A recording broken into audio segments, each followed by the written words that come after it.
పితా పుత్ర పవిత్ర ఆత్మ నామమున ఆమేన్. క్రీస్తునాథునియందు ప్రియమైనటువంటి సహోదరి సహోదరులారా, జూలై మాసం మనము ప్రత్యేకముగా ఈ పవిత్రమైనటువంటి వడకములో ధ్యానిస్తూ ఉన్నాం. నిన్నటి రాత్రి జరిగినటువంటి దివ్యబలి పూజలో పాల్గొన్నాం. దివ్యమైనటువంటి ఆరాధనలో కూడా పాల్గొని ఉన్నాం. జూలై మాసం అనగానే మనకు ప్రత్యేకముగా గుర్తుకొచ్చేటువంటి విషయం ఏమిటంటే క్రీస్తు శరీర రక్తములపై మనం ధ్యానం చేస్తున్నాం. ఆ వివరములన్నిటినీ కూడా నిన్నటి ధ్యానాంశముగాను మరి పవిత్రమైనటువంటి ఆరాధనలో అన్ని విషయాలను తెలుసుకొని ఉన్నాం. మరి దివ్య శరీర రక్తములను మననం చేసుకున్న తర్వాత, ధ్యానం చేసుకున్న తర్వాత ఈ పవిత్రమైనటువంటి ధ్యాన వడకములో మొదటి భాగముగాను లేక మొదటి అంశములో ఈ పవిత్రమైనటువంటి ధ్యాన వడకములో మనము పునీత ఇన్యాస్ వారి అడుగు జాడల్లో అన్నటువంటి విషయాలను తెలుసుకోబోతున్నాం. మరి దేవాతి దేవుడు పవిత్రాత్మ దేవుడు మనందరిపైన దిగివచ్చులాగున మనమంతా కూడా ఈ పవిత్రమైనటువంటి వడకమును ఓ ధ్యాన గీతముతో ప్రారంభించుదాం. దయచేసి అందరూ కూడా వీలైనటువంటి వాళ్ళందరూ కూడా మోకరించి ప్రార్థించడానికి ఈ వడకములో మీరంతా కూడా పాల్గొనడానికి ప్రయత్నం చేయగలరు.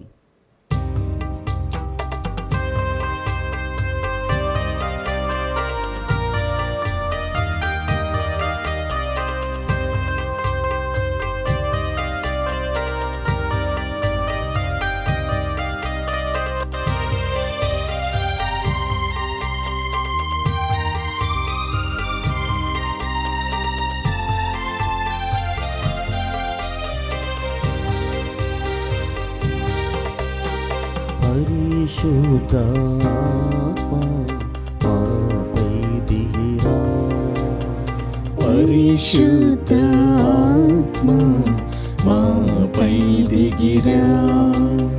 పరిశుద్ధాత్మ మాపై దిగిరా, పరిశుద్ధాత్మ మాపై దిగిరా, పరలోకము నుండి మాపై దిగిరా, పరలోకము నుండి మాపై దిగిరా, యోర్దానులో దిగిన రీతిన మాపై దిగిరా, మాపై దిగిరా, పరిశుద్ధాత్మ మాపై దిగిరా, పరిశుద్ధాత్మ మాపై దిగిరా. ప్రియమైనటువంటి సహోదరి సహోదరులారా, పరిశుద్ధాత్మ దేవుని ఆగమనం ద్వారా మనమందరం కూడా దీవించబడుతూ ఉన్నామన్నటువంటిది ఎంతో యథార్థమైనది. నాడు అపోస్తలుడు మరియు తల్లి ఆత్మదేవుని సన్నిధిని పరవశముతో ఆనందించి వారు ఏ విధంగా దేవుని యొక్క శక్తివంతమైనటువంటి పనిముట్టుగా మారి ఉన్నారు, అదేవిధంగా సర్వము సర్వోన్నతుని మహిమలో అన్నటువంటి విధముగా పునీత ఇన్యాస్ వారి అడుగు జాడల్లో మనమంతా కూడా నడవడానికి చేసేటువంటి ఈ చిరు ప్రయత్నమును ఆ దేవాతి దేవుడు ఆశీర్వదించాలని ప్రార్థన చేద్దాం. ఆ పరిశుద్ధాత్మ దేవుడు అహరోను మోషేలపై ఏ విధంగా దిగివచ్చి వారిని శక్తివంతులు చేసి ఉన్నారు, వారి దాసులుగా మలచుకొని ఉన్నారు, మనల్ని కూడా ఆశీర్వదించమని అడుగుదాం.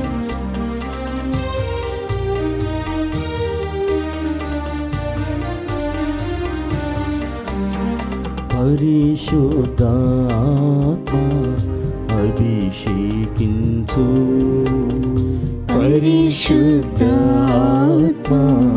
అభిషేకించు, పరిశుద్ధాత్మ అభిషేకించు, పరిశుద్ధాత్మ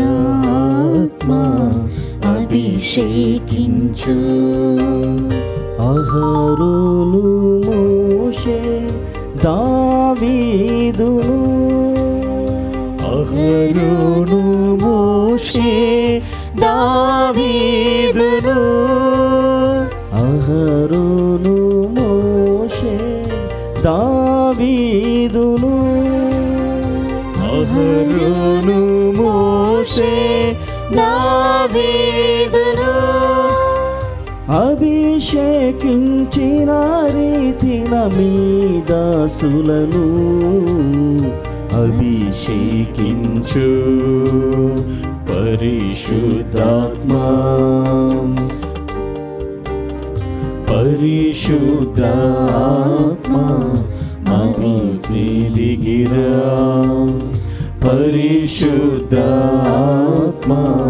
మాపై దిగిరా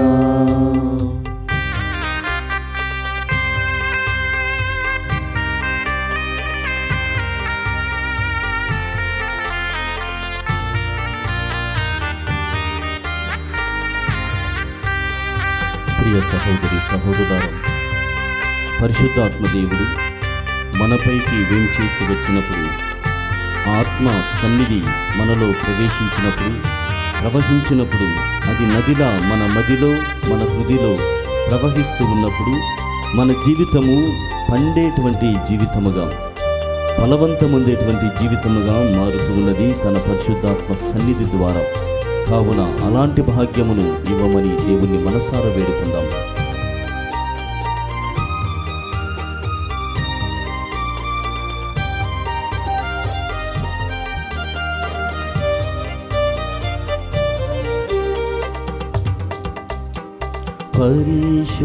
పరిశుద్ధాత్మ ప్రవహించుమా పరిశుద్ధాత్మా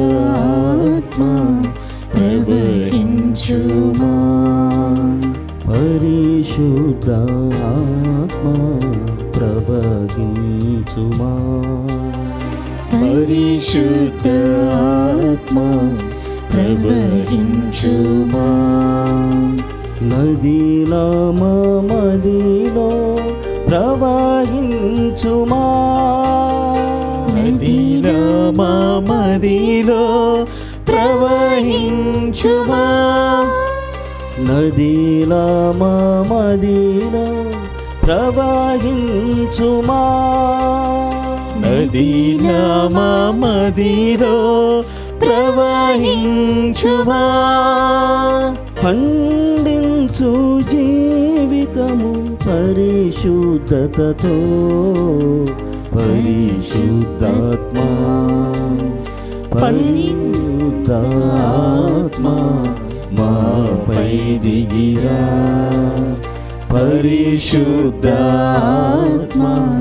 మాపై దిగిరా అహరోను మోషే దావీదును అహరోను మోషే దావీదును అభిషేకించిన రీతిన మీ దాసులను అభిషేకించు పరిశుద్ధాత్మా పరిశుద్ధాత్మా మాపై దిగిరా పరిశుద్ధాత్మా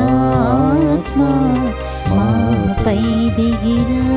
సర్వశక్తి గల సర్వేశ్వర, దయామైన తండ్రి, ఈ పరిశుద్ధమైనటువంటి పవిత్రమైనటువంటి ధ్యాన వడకములో మేమంతా పాల్గొనుచూ ఉండగా, మొదటి భాగములో మేమంతా ప్రవేశిస్తూ ఉండగా, సర్వము సర్వోన్నతుని మహిమలో పునీత లయోలాపురి ఇన్యాసు వారి అడుగు జాడల్లో అన్నటువంటి అంశమును ధ్యానం చేస్తూ ఉండగా, ప్రభువా మీ దివ్యమైనటువంటి ఆత్మను మాపై కుమ్మరించండి.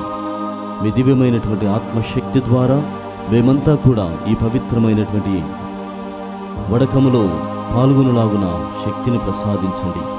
ప్రభువా, దివ్యవాణి కుటుంబముని దీవించండి. ఈ వడకమునకు సహాయం చేస్తున్నటువంటి గురుశ్రీ బొమ్ము మత్తయ్య గారిని, సిస్టర్ కార్మిల గారిని, సిస్టర్ గౌతమిని, మరి ఇక్కడ ఉన్నటువంటి దివ్యవాణి యాజమాన్యం అంతరినీ కూడా ఆశీర్వదించి ఈ మాధ్యమం ద్వారా, ఈ మహావేదిక ద్వారా ప్రపంచ నలుమూలల సువార్త సుగంధం వెదజల్లబడాలని మేము చేస్తున్నటువంటి ఈ పవిత్ర ధ్యాన వడకమును ఆశీర్వదించి అందరికీ ఉపయోగార్థముగాను వినియోగార్థముగా మలచి పునీత ఇన్యాసు వారి వలె మేము సైతము మీ అడుగు జాడల్లో అన్నటువంటి రీతిగా మీకోసం పనిచేసేటువంటి పనిముట్లుగా మార్చమని మా ప్రభువైన క్రీస్తు ద్వారా ఈ మనవి చేయుచున్నాము తండ్రి. ఆమేన్. ప్రియ సహోదరి సహోదరులారా, ఈ ధ్యాన వడకములో మొట్టమొదటిగా మనము పవిత్రమైనటువంటి గంధ పఠన పారాయణమును చేద్దాం. మత్తయి శుభవార్త 16వ అధ్యాయము 24వ వచనం నుండి 26వ వచనం వరకు పవిత్ర వాక్యములను పవిత్రమైనటువంటి భావముతో వినడానికి ప్రయత్నం చేద్దాం. నన్ను అనుసరింపగోరువాడు తన్ను తాను పరిత్యజించుకొని తన సిలువను ఎత్తుకుని నన్ను అనుసరింపవలెను. తన ప్రాణమును కాపాడుకొని చూచువాడు దానిని పోగొట్టుకొనును. నా నిమిత్తమై తన ప్రాణమును దారపోయివాడు దానిని దక్కించుకొనును. మానవుడు లోకమంతటినీ సంపాదించి తన ప్రాణమును కోల్పోయినచో వానికి ప్రయోజనమేమి? తన ప్రాణమునకు బదులుగా మానవుడు ఏమి ఇయ్యగలడు? క్రీస్తునాథుని యందు ప్రియమైనటువంటి సహోదరి సహోదరులారా, మత్తయి శుభవార్త 16వ అధ్యాయం 24వ వచనం నుండి 26 వచనాలని మనం ధ్యానం చేసి ఉన్నాం. మనుష్య కుమారుడు అన్నటువంటి వాడు తన ప్రాణమును దేవుని కొరకే, దేవుని మహిమార్థమై, దేవుని మహిమలో వినియోగపడేటువంటి రీతిలో ఉపయోగపడాలి అన్నటువంటి వాక్యమును మనం ధ్యానం చేసి ఉన్నాం. ఈనాడు మనము ఈ జూలై మాసం కోసం తీసుకున్నటువంటి ప్రత్యేక అంశం ఏమిటంటే సర్వము సర్వోన్నతుని మహిమలో. పునీత లోయోలాపురి ఇన్యాసు వారి అడుగుజాడల్లో అన్నటువంటి అంశమును ధ్యానం చేస్తున్నాం. మరి మొదటి భాగములో పునీత లోయోలాపురి ఇన్యాసు వారు ఎలాంటి జీవితమును, ఆధ్యాత్మికమైనటువంటి అభ్యాసాలను ఎలా సాధించుకోగలిగాడు, ఎలాంటి భావముతో అతడు గతములో జీవించాడు, ఇప్పుడు ఏ విధంగా అతడు క్రీస్తు కోసం ఉపయోగపడి ఒక శక్తివంతమైనటువంటి సాధనముగా మారి ఉన్నాడో ఈ ధ్యాన వడకములో మనమంతా కూడా ధ్యానం చేయడానికి ప్రయత్నం చేద్దాం. ప్రియమైనటువంటి సహోదరి సహోదరులారా, దివ్యవాణి ప్రేక్షకులారా, స్పిరిచువల్ ఎక్సర్సైజెస్ అని చెబుతారు. పునీత ఇన్యాసు వారు ఈ స్పిరిచువల్ ఎక్సర్సైజెస్ అంటే ఆధ్యాత్మికమైనటువంటి అభ్యాసాలను నేర్పించి ఉన్నాడు. ఈ ఆధ్యాత్మికమైనటువంటి అభ్యాసాలు ఎంతో లోతైనటువంటి భావము కలిగినటువంటివి. ఎంత లోతైనటువంటి భావం అంటే అవి హృదయ కోరికలను సైతము కూడా దేవుని వైపుగా మలిచేటువంటి అభ్యాసాలు.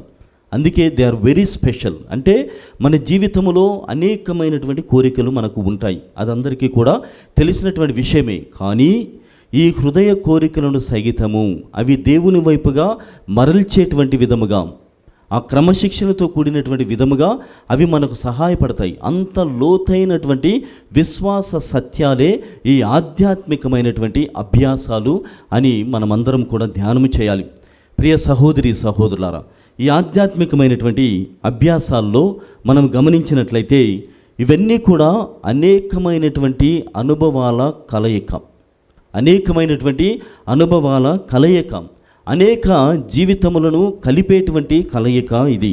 అది మాత్రమే కాదు, ఈ అభ్యాసాలను అభ్యసించడం ద్వారా మన వ్యక్తిగత జీవితాలలో ఓ క్రమశిక్షణ అన్నటువంటిది ఏర్పడుతుంది. క్రమశిక్షణ మాత్రమే కాదు, దైవ సంకల్పం ప్రకారం, to the will of God అంటే దైవ సంకల్పం ప్రకారము, దైవ చిత్తానుసారముగా మనం జీవించేటట్టుగా ఈ అభ్యాసాలు మనకు సహాయపడతాయి. మన మేధస్సు సైతం. అందుకే లోయోలాపురి గురువులను, ఎస్జే గురువులని చాలా మేధస్సు ఉన్నవారని, చాలా తెలివిమంతులని, ఇంటలెక్చువల్స్ అని చెబుతారు. అంటే వారు కేవలము ఈ సేవ అన్నటువంటి దానిని ఇంటలెక్చువల్ మేధస్సును ఉపయోగించి కూడా సేవలు చేస్తారు. ఆ విధంగా ఈ అభ్యాసాలు ప్రియమైనటువంటి సహోదరి సహోదరులారా, దైవ సంకల్పమును మాత్రమే కాదు, దైవ సంకల్పానికి తగినటువంటి మేధస్సును, దైవ క్రియలను చేసి పెట్టే విధంగా ఈ అభ్యాసాలు మనకు ఉపయోగపడుతున్నాయి.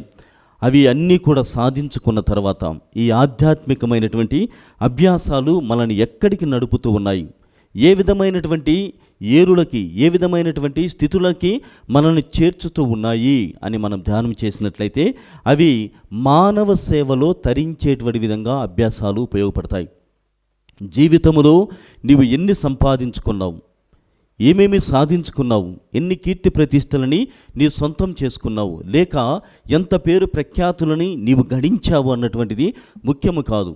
చివరి అంతములో, చరమాంకములో ప్రభు అడిగేటువంటి విషయం ఏమిటి? మానవుని సేవలో నువ్వు ఎంత ఘనుడవు, మానవుని సేవ చేసినప్పుడే నీవు ధన్యతను సంపాదించుకుంటావు అని ఆయన మనకందరికీ తెలియజేస్తున్నాడు. ఈ విధంగా పునీత ఇన్యాసు వారి ఆధ్యాత్మికమైనటువంటి అభ్యాసాలు మనకి మానవ సేవలో తరించేటువంటి విధముగా సహాయపడుతూ ఉన్నాయి. అవి చాలా ముఖ్యంగా ఈ మానవ సేవ అన్నటువంటి విషయం నేర్పుతూ ఉంది. రెండవది, సమాజంలో న్యాయస్థాపన, ఎస్టాబ్లిషింగ్ జస్టిస్, సమాజంలో న్యాయస్థాపన జరిగేటువంటి విధముగా ఈ అభ్యాసాలు ఉపయోగపడతాయి. మూడవదిగా, కరుణా బీజాలను నెలకొల్పుతూ ఉన్నాయి. నాలుగవదిగా, సామాజికమైనటువంటి స్పృహ కలిగిస్తాయి ఈ ఆధ్యాత్మికమైనటువంటి అభ్యాసాలు. ప్రియ సహోదరి సహోదరులారా, ఎంత పవిత్రమైనటువంటి వాడవైనా నీ జీవితము ఎంత గొప్పది అని చెప్పుకోవడానికి ఈ 4 విషయాలు మనకు సహాయపడుతూ ఉన్నాయి. ఆ 4 విషయాలు ఏమిటంటే మానవ సేవ, సామాజికమైనటువంటి స్పృహ, న్యాయస్థాపన, కరుణ బీజాలను చల్లటం. ఈ 4 విషయాలు మనకు పునీత ఇన్యాసు వారి ఆధ్యాత్మికమైనటువంటి అభ్యాసాల ద్వారా నేర్చుకుంటున్నాం. ప్రియమైనటువంటి సహోదరి సహోదరులారా, సర్వము సర్వోన్నతిని మహిమలో అన్నటువంటి ధ్యానాంశమును మనం ధ్యానం చేయడానికి ముందుగా పునీత ఇన్యాసు వారు ఎవరు, ఆయన బయోగ్రఫీని తెలుసుకోవడానికి, వారి యొక్క జీవిత చరిత్రను కొన్ని విషయాల ద్వారా తెలుసుకోవడానికి ప్రయత్నం చేద్దాం.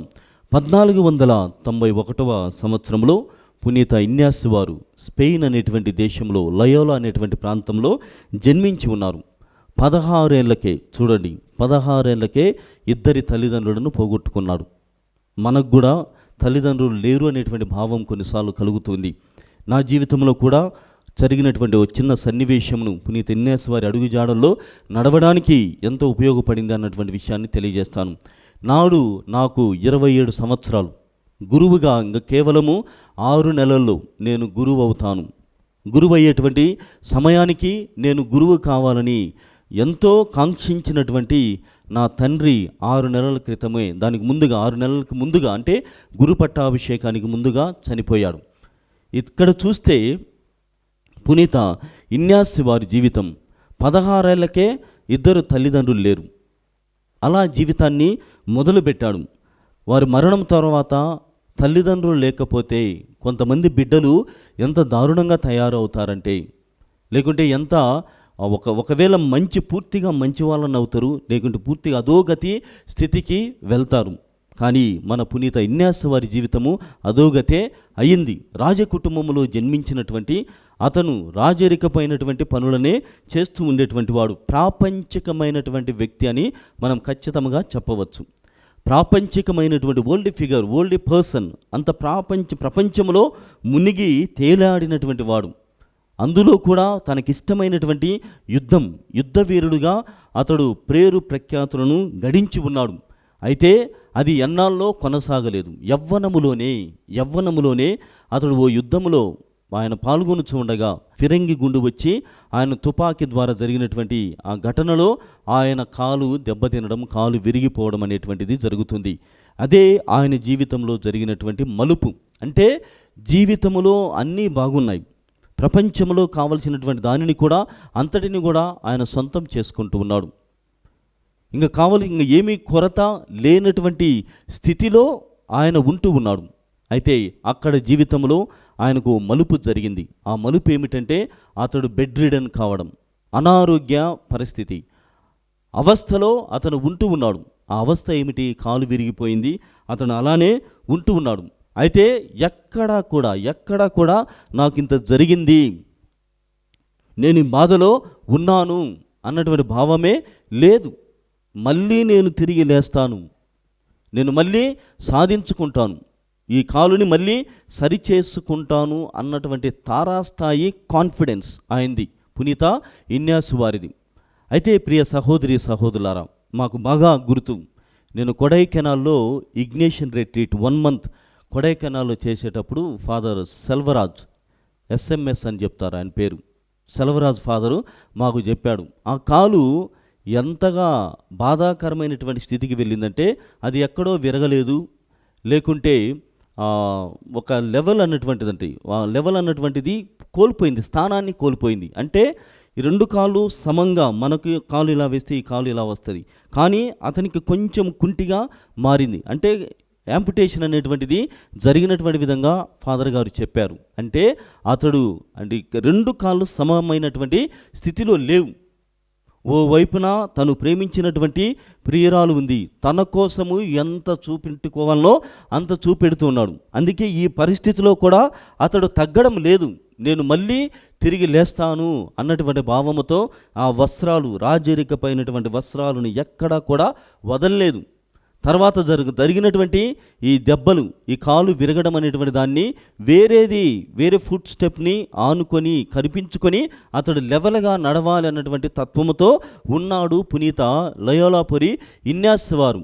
ఓ వైపున రాజ్యములో అందరికీ చెప్పాలి, నాకేం కాలేదు, నాకు అన్నీ కూడా సరిగా ఉన్నాయి.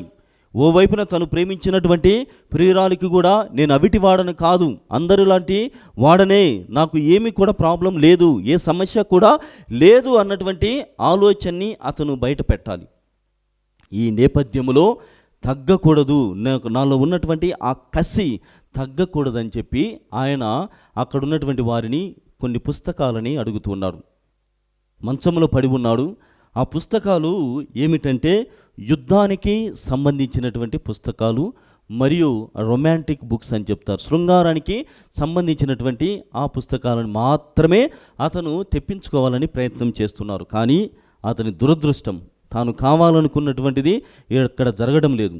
ఈ యుద్ధానికి సంబంధించిన ఆ రొమాంటిక్ పుస్తకాలు అనేటువంటి దొరకకపోవడం వల్ల ఆయనకు పునీతుల గాథలు, లైవ్స్ ఆఫ్ సెయింట్స్, పునీతుల గాథలు మరియు లైఫ్ ఆఫ్ క్రైస్ట్, యేసు ప్రభు యొక్క అనుకరణ, ఇమిటేషన్ ఆఫ్ క్రైస్ట్ అన్నటువంటి ఆ రెండు పుస్తకాలని అతనికి ఇచ్చారు.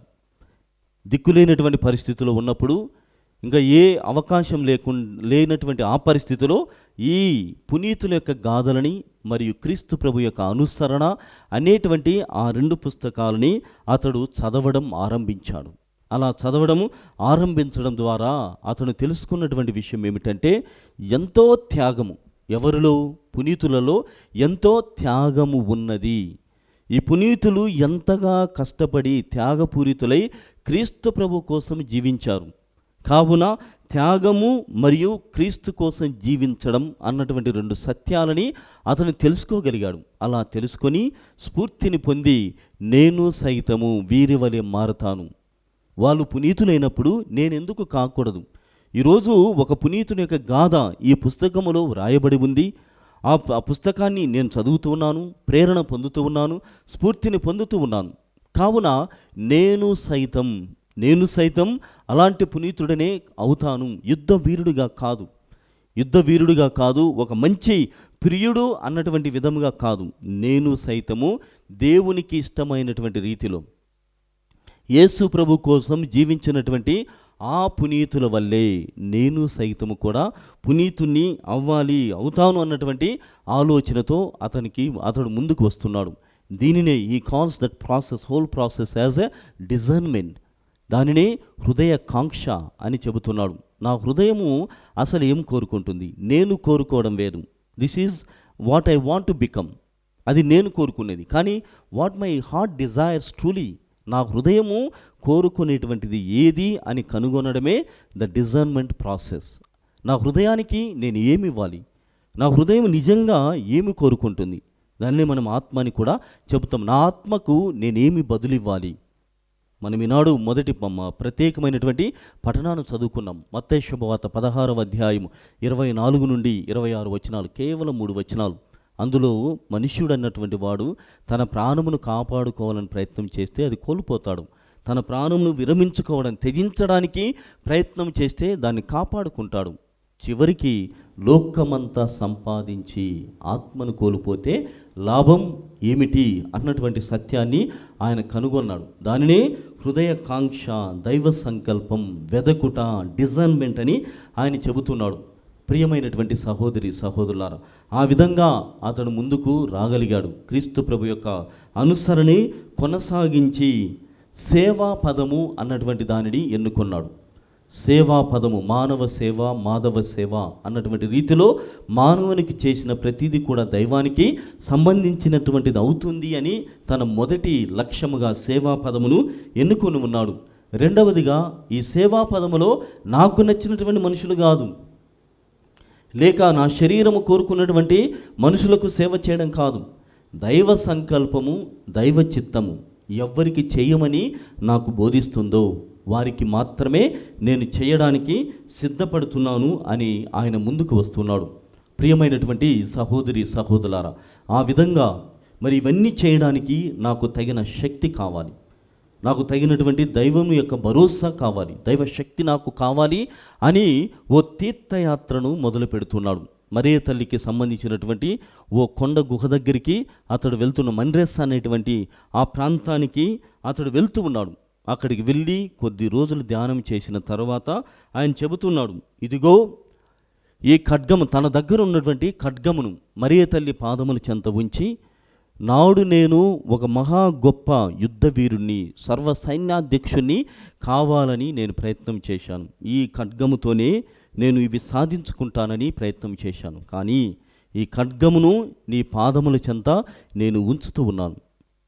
వారికి కాదు, ఈ లోకానికి కాదు, ఈ ప్రపంచానికి అస్సలు కాదు, నేను వీరుణ్ణి కావాల్సింది నీ కోసం, నీ పవిత్రమైనటువంటి ఆ గ్రంథము కోసం, దైవ పరిచర్య కోసం నేను యుద్ధ వీరునిగా కొనసాగుతాను, ఆధ్యాత్మికమైనటువంటి యుద్ధ వీరుడిగా నేను ఉంటాను, సర్వ సైన్యాధ్యక్షునిగా సర్వలోకాలకి నేను ఉపకారిగా మారుతాను అని అక్కడ మరియ తల్లి పాదముల చెంత మన్రెస్ అనేటువంటి ఆ ప్రాంతంలో అతను గుహలో ప్రార్థన చేస్తూ అవి సమర్పణ చేస్తూ ఉన్నాడు.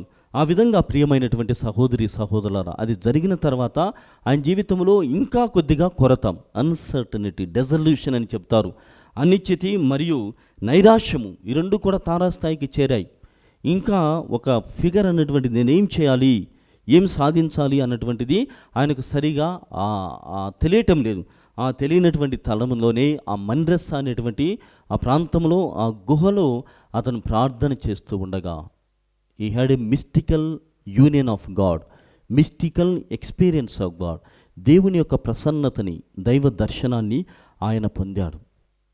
దేవుని యొక్క పవిత్రమైనటువంటి ఆ ప్రసన్నతని, దైవ దర్శనమును ఆయన పొంది అక్కడే ఈ స్పిరిచువల్ ఎక్సర్సైజెస్, ఆధ్యాత్మికమైనటువంటి అభ్యాసాలను వ్రాస్తూ ఉన్నాడు. అతను రాస్తూ ఉంటే అతనికి దైవ దర్శనం ద్వారా కలుగుతున్నటువంటి భావాలు, ఆలోచనలు అన్నిటిని కూడా అక్కడనే రాశాడు. వాటినే the spiritual exercises of Saint Ignatius of Loyola అని చెబుతాం. అంత ఆధ్యాత్మికతని అతను సొంతం చేసుకున్నాడంటే ఎంత ప్రాసెస్ చూడండి. ప్రియమైనటువంటి సహోదరి సహోదరులారా, ఈ దివ్యమైనటువంటి జ్ఞాన వడకంలో నేను సైతం మిమ్మల్ని అందరినీ కూడా అడిగేటువంటి విషయం ఏమిటంటే, మనము ఎప్పుడైతే ఈ ప్రపంచము ఇస్తున్నటువంటి దానిని, దైవ ప్రసాదితమైనటువంటి విషయాలని, మనం పొందుతున్నటువంటి ఆ ఆలోచన, మనం పొందుతున్నటువంటి ఆధ్యాత్మికతని కంపేర్ చేసుకుంటే, అంటే బేరీజు వేసుకొని చూసినప్పుడు దైవం మనకు ఎక్కువగా ప్రసాదిస్తున్నాడు, దైవం మనకు ఎక్కువగా అందిస్తూ ఉన్నాడు. కావున మరి ఇంతగా పొందుతున్నటువంటి నేను ఎంతగా తిరిగి చెల్లించాలి అన్నటువంటి ఆలోచన ఇక్కడ కలుగుతుంది. కావున ప్రియమైనటువంటి సహోదరి సహోదరులారా, ఈ మొదటి టాక్లో మీరంతా కూడా తెలుసుకోవాల్సినటువంటి విషయం ఏమిటంటే, ఆయన ఆధ్యాత్మికమైనటువంటి జీవితం ఇక్కడే మొదలైంది. ఏమి చేయాలో అతని జీవితంలో చాలా క్లారిటీ కలిగి ఉన్నాడు, తన లక్ష్యముని బాగా తెలుసుకొని ఉన్నాడు. కానీ తను పొందుతున్నటువంటి లాభాల ముందు తను ఏర్పాటు చేసుకున్నటువంటి లక్ష్యము చాలా చిన్నది అని తెలుసుకొని, ఎక్కడైతే నేను ఎక్కువ లబ్ధిని పొందుతున్నానో అక్కడే నేను మళ్ళీ తిరిగి వెచ్చిస్తాను, నాలాంటి వాళ్ళని చాలామందిని తయారు చేస్తానని ఆ మన్రెస్ అనేటువంటి ప్రాంతంలో ప్రార్థనలో అతడు దైవశక్తిని పొందాడు. ఈ మొదటి పాఠము, ఈ మొదటి టాకులో మీరు సైతము దేవునికి ఎంతగా ఉపయుక్తముగా మీరు ఉన్నారు, దేవునికి ఎంత ఉపయుక్తముగా మీరు ఉన్నారు. దైవ సన్నిధిలో ఉన్నప్పుడు నీకు దైవ ప్రసాదితమైనటువంటి ఆలోచనలు వస్తూ ఉన్నాయి.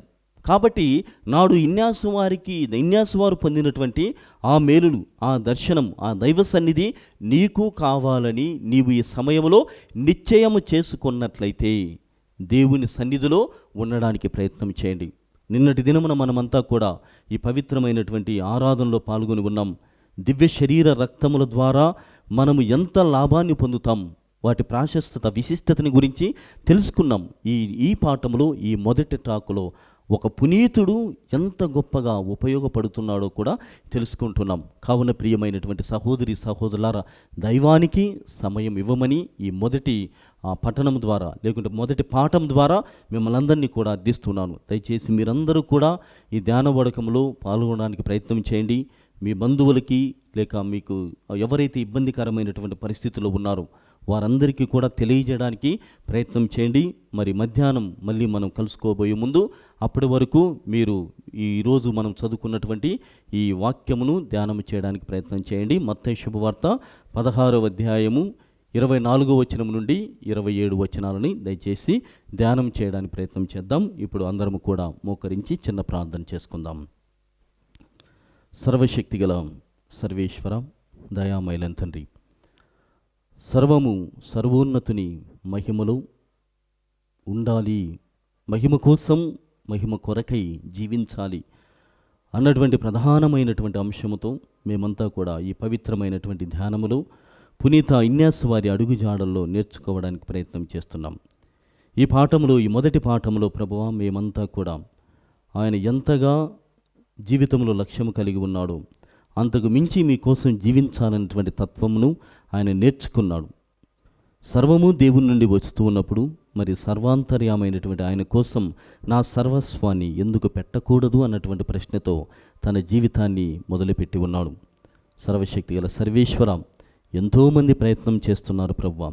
వారి జీవితంలో, మరి వారి జీవిత చరమాంకంలో కనీసం తెలుసుకొని ప్రభువా మీ సేవలో తరించాలని, మీ ఇష్టమైనటువంటి ఆ న్యాయస్థాపన చేయాలని, సామాజికమైనటువంటి స్పృహ కలిగి మానవ సేవే మాధవ సేవ అన్నటువంటి ప్రయత్నాలను ఎంతోమంది చేస్తూ ఉన్నారు. వారి ప్రయత్నాలను ఫలింపచేయండి. మరి ముఖ్యంగా ఈ దివ్యమైనటువంటి జ్ఞానవడకంలో పాల్గొనుచున్నటువంటి ప్రతి కుటుంబాన్ని, ప్రతి ఒక్క వ్యక్తిని దీవించి వారు సరైనటువంటి నిర్దేశాలు కలిగి మీకోసం జీవించేటువంటి శక్తివంతమైనటువంటి పనిముట్లుగా మలచమని మా ప్రభువైన క్రీస్తు ద్వారా ఈ మనవి చేయుచున్నాము తండ్రి, ఆమేన్. ప్రియ సహోదరి సహోదరులారా, ఈ రెండవ అంశంలో మన మధ్యాహ్నం 2:30 మళ్ళీ కలుద్దాం. అప్పటి వరకు మీకు నేను ఇచ్చినటువంటి ఈ వాక్యమును దయచేసి పారాయణం చేయండి, ధ్యానం చేయండి. తర్వాత పునీత ఇన్యాసు వారు అటు తర్వాత ఎంత గొప్పగా అయినటువంటి విషయాలని నేర్చుకొని క్రీస్తు ప్రభు కోసం జీవించడానికి ప్రయత్నం చేశారో తెలుసుకుంటూ ఉందాం. అప్పటి వరకు చూస్తూనే ఉండండి మీ దివ్యవాణి టీవీ ఛానల్.